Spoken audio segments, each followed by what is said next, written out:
Washington. Hope Hicks, one of President Trump's longest-serving advisors working in the White House, was formally named Communications Director on Tuesday, a title that most accurately describes the role she has played for years. Ms. Hicks' appointment was one of a handful announced.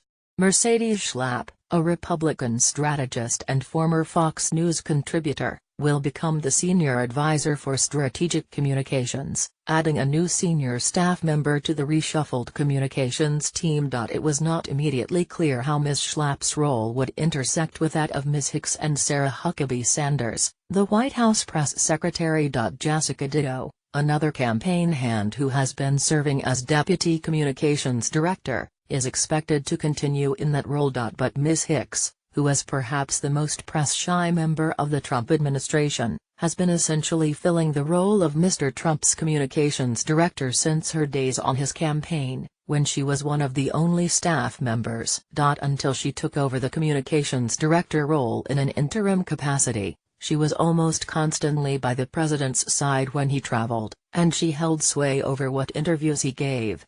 Outside of Mr. Trump's family members and his longtime security chief, Keith Schiller, who will leave the White House in the next few weeks, Ms. Hicks is his most trusted aide. Other changes that were announced appeared aimed in part at sending a message of continuity to a communications team that has been buffeted by nearly constant change for the past month.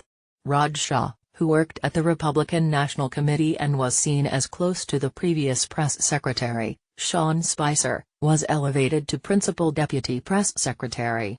Stephen Cheung, who worked on the Trump campaign, will be the director of strategic response.